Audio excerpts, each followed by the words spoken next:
मुगलाना,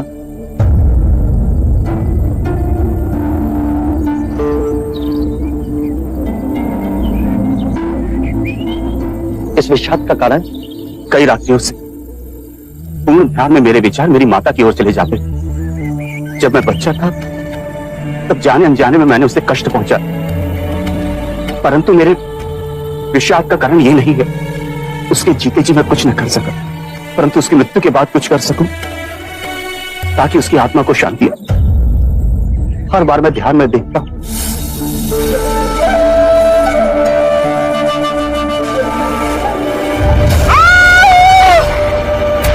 माते,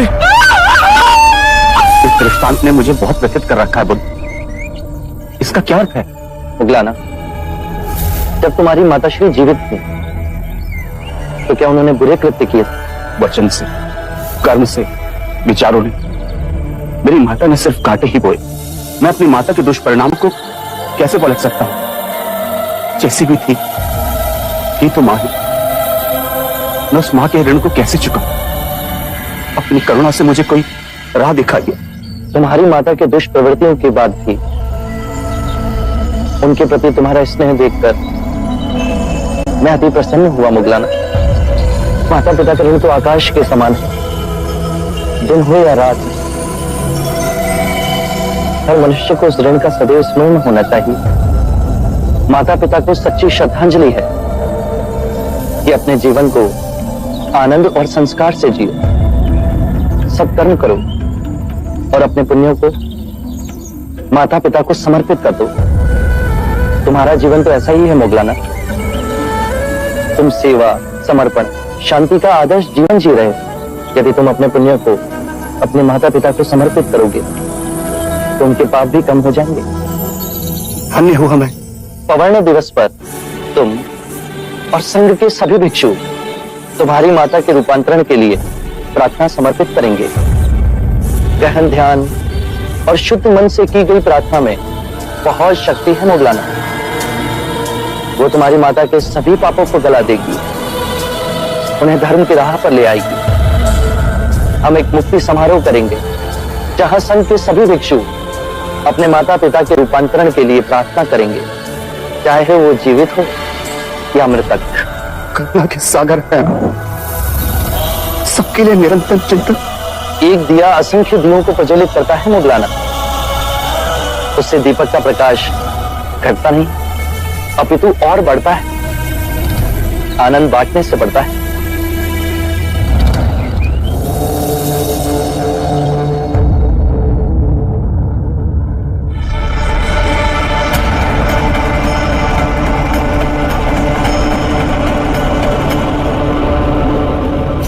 महाराज, मैं ये क्या सुन रहा हूं? आप बुद्ध के न्यायी बन गए हैं। गौरनाथ, अच्छा होता यदि मैं यात्रा पर न जाता। आप ऐसा अनर्थ कैसे कर सकते हैं?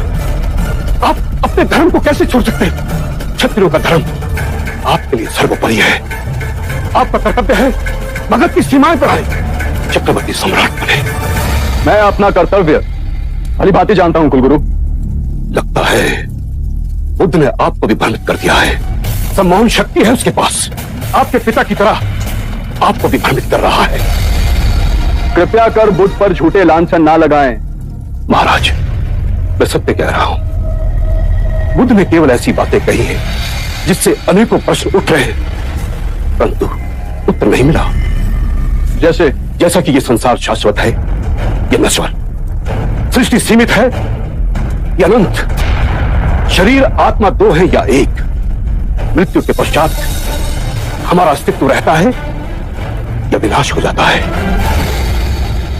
मैं इन किसी भी प्रश्नों का उत्तर नहीं दूंगा कुलगुरु। ये सब आपकी बुद्धि की उपज है। बुद्ध ने कभी भी अपने उपदेश में इन बातों को तनिक तूल नहीं दिया। यदि शाश्वत प्रश्नों का बुद्ध के पास स्थूल नहीं है तो वो किन विषय पर उपदेश देते हैं, उनके प्रवचनों का हमें क्या लाभ?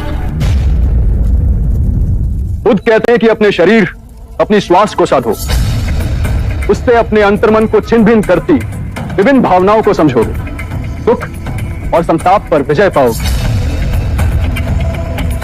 जीवन की छोटी छोटी अनेक लहरों के थपेड़ों में सजग और ध्यानपूर्ण जियोगे। वो जीवन से मुंह मोड़ने को नहीं कह रहे, चेतना से जीने को कह रहे हैं। कुलगुरु, जीवन इन्हीं छोटी छोटी बातों का बहुमूल्य रत्नकोश है, ना कि बड़ी सैद्धांतिक बातों का। छोटे छोटे लोग छोटी छोटी खुशियों के साथ जीते हैं, परंतु आप तो सम्राट हैं।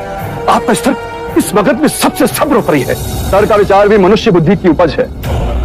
लगता है महाराज, आप विनाश की ओर जा रहे हैं। एक क्षत्रिय होकर ज्ञानी जैसी बातें कर रहे हैं आप। क्षत्रिय और ब्राह्मण, ये अंतर भी मनुष्य बुद्धि ने पैदा किया। मुझे बुद्ध के चरणों में शांति मिली। महाराज, यदि आपको शांति चाहिए तो मैं इसके कई उपाय आपको बता सकता हूं। आपसे केवल मुझे अशांति ही मिली है कुलगुरु। आप क्या मुझे शांति देंगे? आपकी बातों में मैं अपने धर्मपरायण पिता की मृत्यु का कारण बना। आंखें मूंदता हूं तो महाराज बिंबिसार की प्रेम भरी मूरत चुप चुप कर मुझे निहारती दिखाई देती है। न रातों को नींद है, न दिन को चैन है। क्षमा करिए महाराज, एक ब्राह्मण हूं, सत्य कहने से संकोच नहीं करूंगा। इस विषाद का कारण मित्र हत्या का पछतावा नहीं, अम्रपाली के भिक्षुणी बनने का आघात पहुंचा है आपको। कुलगुरु,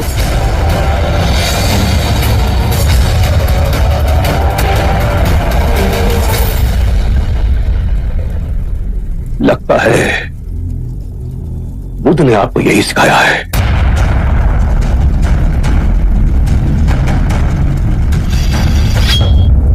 मगध के लोगों को आपसे बहुत सारी आशाएं थी, परंतु आप हमारा ही दमन कर रहे हैं। चलिए ऐसा ही सही, हम इसके लिए भी तैयार हैं।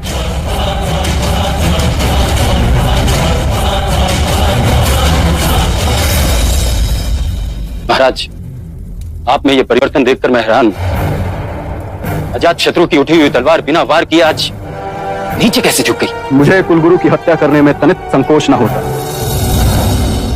किंतु यदि ऐसा करता तो मेरे गुरु बुद्ध का अपमान होता। बड़े ऊंचे स्वर में बोल कर गए हैं कुलगुरु। कोई मुझे कितना भी उत्तेजित क्यों ना कर ले, मैं अब कभी हिंसा के मार्ग पर नहीं जाऊंगा। जो मार्ग मेरे गुरु दिखाएंगे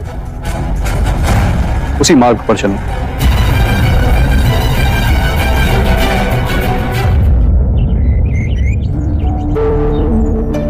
बुद्ध, प्रणाम। आपके परम भक्त सुदत्त की पत्नी पुण्यलक्ष्मी आई है। क्या हुआ बहन? और सुदत्त कैसा है? प्रभु, आपके परम सेवक सुदत्त आप अपनी अंतिम सांसें गिन रहे हैं। मृत्यु के भयंकर क्षणों में उनका मन केवल आपकी ओर मुड़ रहा है। कृपा करें प्रभु, कृपा करें। हम तो सांसारिक हैं, किंतु मेरे स्वामी ने आपकी सेवा में सदैव अपने आप को न्यौछावर किया है। उनको अंतिम सांसों में अपने दर्शन दीजिए प्रभु, अपने दर्शन दीजिए। सुदत्त ने निस्वार्थ भाव से मेरी और मेरे भिक्षुओं की सेवा की, निर्धनों को दोनों हाथों से धन बांटा, हमारे लिए विहार का निर्माण कराया। ऐसे दिव्य व्यक्ति के दर्शन पाने को मैं स्वयं जाऊंगा। वो आएंगे ना? मेरे प्राण छटपटा रहे उनके एक दर्शन के लिए।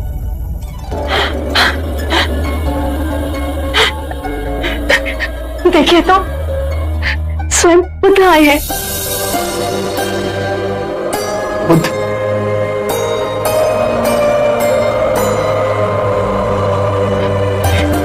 आप आ गए।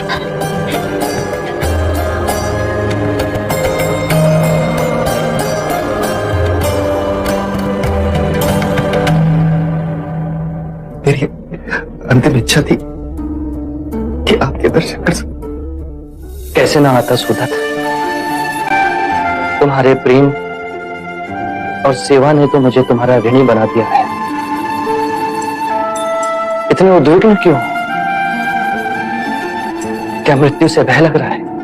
बुद्ध, भय तो लग रहा है, पर आपको देख लिया तो मन में हिम्मत बन रही। डरो मत सुदत। आज तक तुमने अपना सारा जीवन दूसरों की सेवा की। तुम्हें कोई भी कष्ट नहीं हो सकता। जैसा मैं कहता हूं, केवल उस और ध्यान धरो। मृत्यु का सामना करने का साहस स्वयं तुम में जगेगा। अपनी आंखें बंद करो और ध्यान धरो। मैं ये आंखें नहीं, मैं ये आंखें नहीं, मैं ये कान भी नहीं, मैं ये कान भी नहीं, मैं जिह्वा भी नहीं, मैं जिह्वा भी नहीं, मैं शरीर भी नहीं, मैं शरीर भी नहीं, मैं ये चित्त भी नहीं, मैं ये चित्त भी नहीं।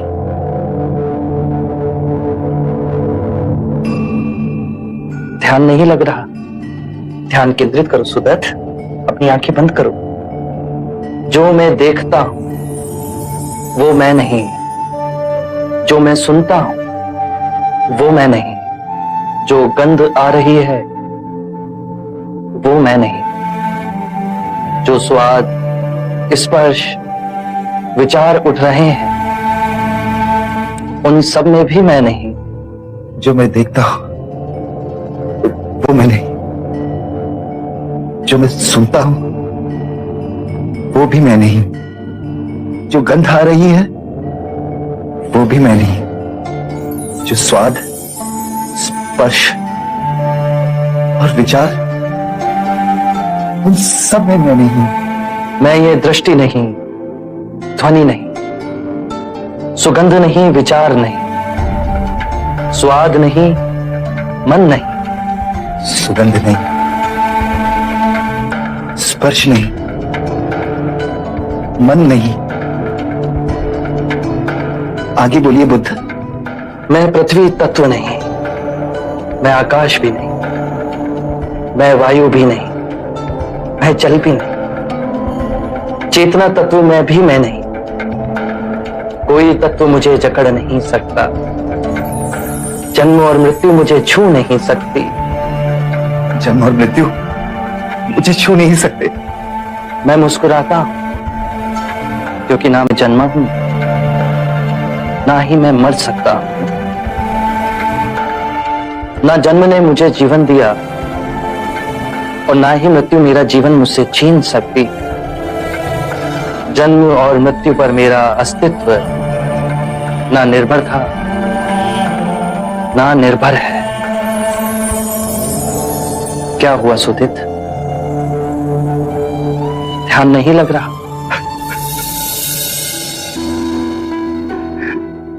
ध्यान तो लग रहा है प्रभु।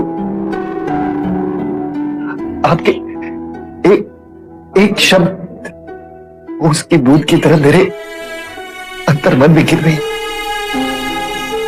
मैं तो केवल इसलिए रो रहा हूं कि इतने वर्ष मैं आपके समीप रहा, आपके दर्शन पाए और अंतिम समय में आपके वचन समझने का मुझे अवसर मिला।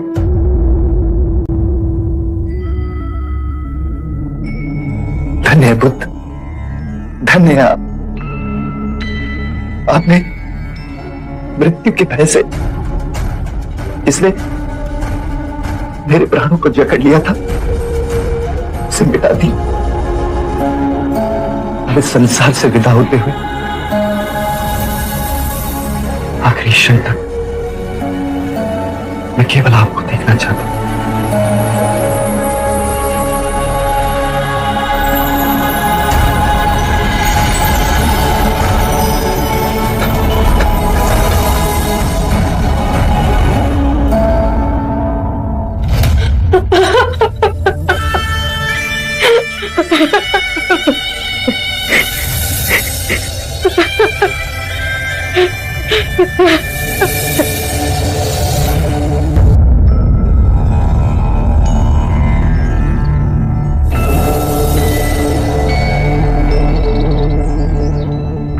क्या हुआ सरिपुत्र? क्या मैं चिंता का कारण जान सकता हूं?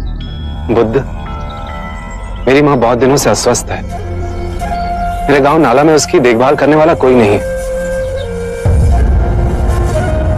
यदि आप आज्ञा दें तो। इसमें आज्ञा कैसी सरिपुत्र? मां की सेवा से उत्तम कोई और कार्य नहीं।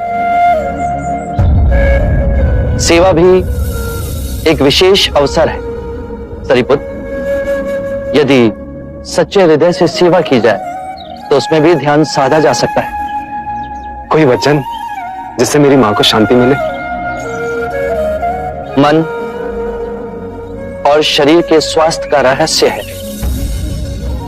कि जो बीत गया उसका ना शोक मन में हो और ना ही आने वाले कल की चिंता। जिस क्षण में हो, जो क्षण तुम्हें मिला है, जो तुम्हारे समक्ष है, उसी क्षण को पूर्ण ध्यान पूर्वक और पूर्ण समझ द्वारा जी लो।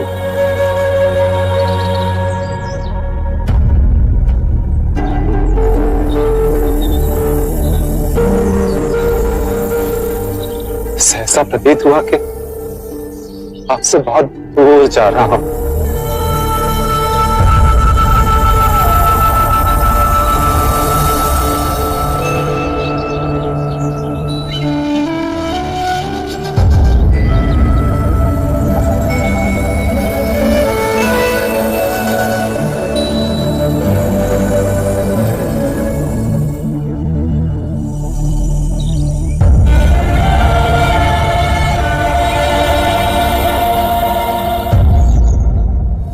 सब अपनी चिंता, व्यथा, शोक ले आपके पास आते हैं।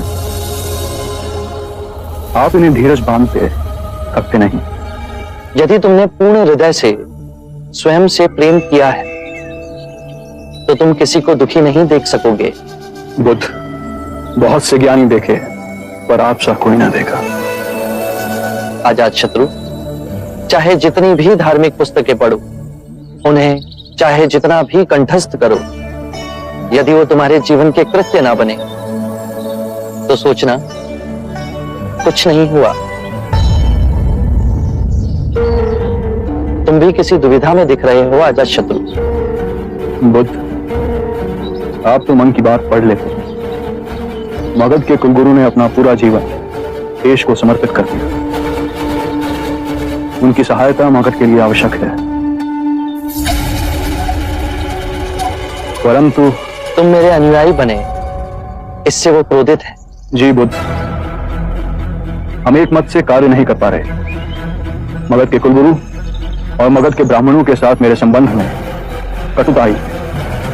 ये मतभेद बढ़ते गए तो दो बातों की लड़ाई में मगध की प्रजा व्यर्थ ही पिस जाएगी। यदि तुम्हारे अंतर में मतभेद को मिटाने की आस्था है तो मेरे पास एक उपाय है अजात शत्रु। कृपया बताएं। पहला, दोनों पक्ष आमने सामने बैठ सबके समक्ष ये बताएं कि विवाद क्या है। दूसरा, याद करें जब द्वंद्व उठा तो शुरू कहां से हुआ था, और दोनों ही पक्ष ध्यान में जाओ उन बातों को याद करें और फिर शांति से एक दूसरे को सुनाएं। तीसरा, हाथ नहीं मन के भाव उपजे कि इस झगड़े को कैसे समाप्त किया जाए। चौथा, यदि कोई भूल हुई है तो सर्वप्रथम स्वयं की भूल को स्वीकार कर खुद को क्षमा करें। अपनी भूल स्वीकारने से हम दूसरों को समझने की चेष्टा में पहला पग उठाते हैं। सत्य कहा बुद्ध। 5, जो भी निर्णय लिया जाए वो सर्वमाननीय हो, उसे सबके समक्ष 3 बार पढ़ा जाए। यदि कोई भी व्यक्ति आपत्ति के लिए हाथ ना उठाए तो उसे अंतिम निर्णय समझा जाए। 6, जो सर्वमाननीय है उस पर दोनों पक्ष पूर्ण मन से चल एक दूसरे से मैत्री करें। 7वां, जब हमारे कपिलवस्तु में किसानों में झगड़ा होता है तो उनमें जो सबसे वृद्ध किसान है, जिसका सब सम्मान करते हैं, आदर करते हैं, वो कहता है शत्रुता समाप्त करो, मिट्टी डालो। पुआल डालो। ये बहुत सूचक है अजात शत्रु। मिट्टी डालने से अग्नि बुझती है। कीचड़ पर पुआल डाल, उस पे चल रास्ता बनाया जा सकता है। एक दूसरे के समीप आने का कितना सुंदर उदाहरण है ये। बुद्ध, आपके ये सूत्र विश्व में शांति की क्रांति लाएंगे। जब जब धर्म का विघटन होगा, जब जब दो पक्षों के हृदय में दीवार खड़ी होगी, आपके ये वचन उस दीवार को ढहा देंगे। मैत्री और सामंजस्य विकसित होगा।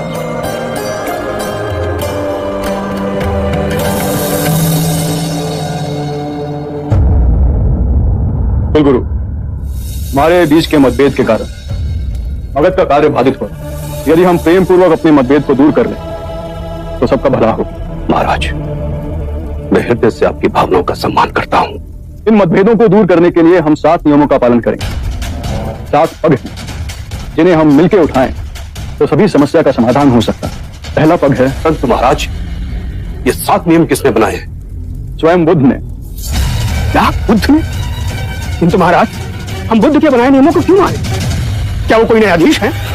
ये तो हद हो गई, हद हो गई ये तो।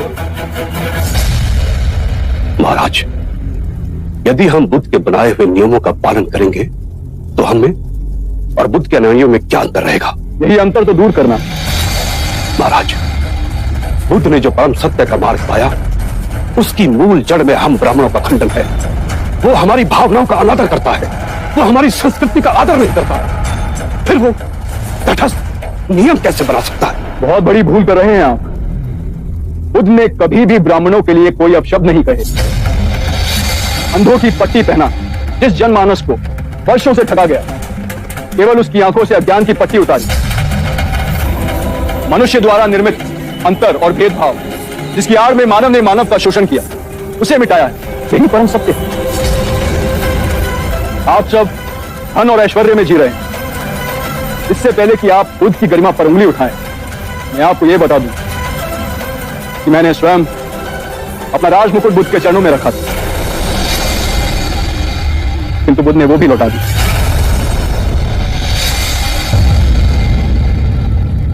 सत्ता की, बल की लालसा बुद्ध को छू नहीं सकती, वैसे ही जैसे दुर्गंध भरी वायु बुद्ध के समीप नहीं आ सकती। वो राजाओं के राजा हैं, जो सब त्याग निर्धन बने। उनमें अधिक आत्मिक शक्ति है कि हम सब में।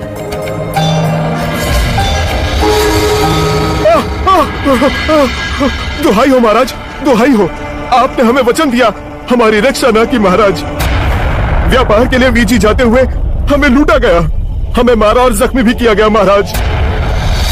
किंतु आपकी सुरक्षा के लिए हमने सेना की टुकड़ी भेजी, पर आपके सेना नायक हमारी सुरक्षा के लिए नहीं आए महाराज। केवल 5 सैनिक हमारी तरफ से लड़े, और वो भी उन लुटेरों ने मार दिया उन्हें। सेनापति जी महाराज, ये क्या सुन रहे हैं हम? अरे आदेश का उल्लंघन हुआ है। क्षमा महाराज, हमें भी इस सदन से पहले ये समाचार मिला कि हमारे दोनों सेना नायक दीक्षा लेकर भिक्षु बन गए। जब मैंने उनसे कारण पूछा तो उन्होंने कहा कि हम भी अपने महाराज अजातशत्रु की तरह पंचशीलता का पालन कर अहिंसा के मार्ग पर चलना चाहते हैं। महाराज, यदि हमारे सैनिक साधु बनते रहे तो घोर कष्ट आ जाएगा। मेरा बुद्ध से व्यक्तिगत कोई विरोध नहीं है, बस यही कारण है बुद्ध को क्षत्रिय होकर ब्राह्मण बन गया। यदि क्षत्रिय ब्राह्मणों का आचरण करेगा तो सारी व्यवस्था तहस नहस हो जाएगी। सेना के सैनिकों को कैसे दीक्षा दे सकता है वो? भविष्य की तरफ देखिए। यदि ये मगध के सारे सैनिक भिक्षु बन जाएंगे तो मगध की रक्षा कौन करेगा?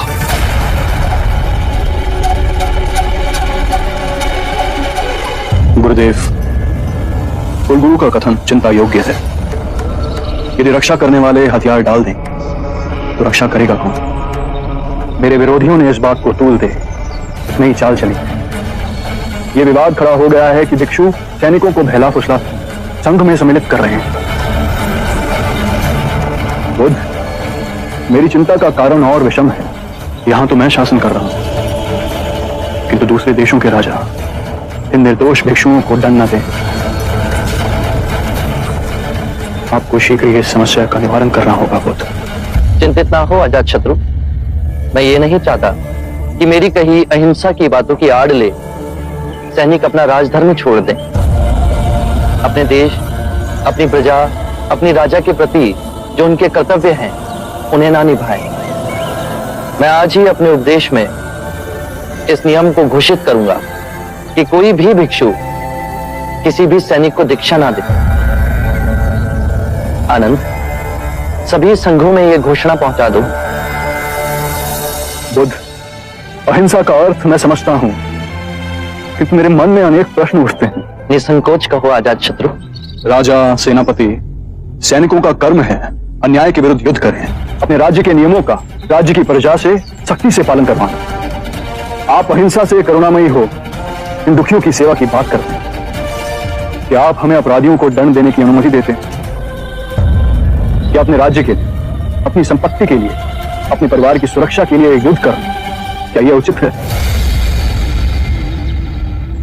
एक बार की घटना है आजाद शत्रु। एक गांव में एक विषैला सर्प था। न जाने वो कितने लोगों को काट मृत्यु के घाट उतार चुका था। सभी गांव वाले उससे बहुत भयभीत थे। वो जिस वृक्ष के तने में रहता था वहां बच्चे खेलने से भी डरते थे। एक बार ऐसा हुआ, एक भिक्षु वहां से गुजरा और उस वृक्ष की छांव में विश्राम करने के लिए बैठा। सांप उसे काटने के लिए बाहर निकला तो भिक्षु को उद्विग्न ना होते हुए देख सर्प अचंभित हुआ। भिक्षु ने उसे उपदेश दिया कि तुम्हारे काटने से, तुम्हारे लोगों को क्षति पहुंचाने से उन्हें बहुत पीड़ा होती है, उनके प्राण भी चले जाते हैं। सर्प में वैराग्य जागा। उसने निश्चय किया कि वो किसी को क्षति नहीं पहुंचाएगा, किसी को नहीं काटेगा। और सर्प को अहिंसक देख गांव में लोग धीरे धीरे निर्भीक होने लगे। कोई उसे छेड़ता, बच्चे अकारण ही उसकी पूंछ पर अपना पैर रखते, लेकिन वो किसी को क्षति नहीं पहुंचाता था। बच्चे उस पर पत्थर फेंकते, किंतु फिर भी वो पलटकर वार नहीं करता था। भूख और पीड़ा से वो क्षीण हो गया था। रात्रि में कुछ कंकर पत्थर खा लेता और अगले दिन आक्रमण का सामना करता। वो सर्प इतना घायल हो गया था कि गांव वाले उसे रस्सी से अधिक नहीं समझते थे। और फिर उस मार्ग से उन्हें वो भिक्षु गुजरा। जब उसने सर्प की ये दुर्दशा देखी तो वो बहुत दुखी हुआ। उसने सर्प को औषधि लगाते हुए पूछा कि तेरा ये हाल कैसे हो? तो सर्प ने कहा, मेरे मन में वैराग्य जागा और मैंने काटना छोड़ दिया। भिक्षु हंसा और उसने कहा कि मैंने तुझे काटने से मना किया था, किंतु तू अपने सर्प स्वभाव से कैसे विमुख हो गया? तूने पुकारना क्यों छोड़ दिया? किसी भी बात की अति, अहिंसा की भी अति, यदि ध्यान से देखोगे तो हिंसक बन जाती। दोषियों में तुम्हारा भय होना चाहिए, उन्हें उनके अपराध का दंड भी मिलना चाहिए, किंतु ध्यान रहे, न्याय देने वाला अपनी निजी कटुता के कारण उसे दंड ना दे, अपितु दोषी को उसके दुष्कर्मों और उसके अपराधों का दंड मिलना चाहिए। यदि क्रोध, लोभ, ईर्ष्या बीच में आए तो न्याय ना होगा। बुराई को भलाई से जीतो। यदि बुराई भलाई पर हावी होने लगे तो मनुष्यता का नाश होगा। यदि बुराई को परास्त करने के लिए युद्ध भी करना पड़े तो वो भी करो, किंतु उस युद्ध के कारण तुम स्वयं ना बनो। यदि करना पड़े तो केवल निमित्त मात्र ही करो। बुद्ध, आपके इतने सुंदर और महिमामय वक्तव्य ने मेरे हृदय से सभी अंधकार को दूर कर एक नई ज्योत प्रज्वलित की है। धन्य हुए भाग्य मेरे जो आप मेरे जीवन में पधारे। आरंभ हो गई निर्वाण प्रथा, सुनो सुनो ये बुद्ध कथा।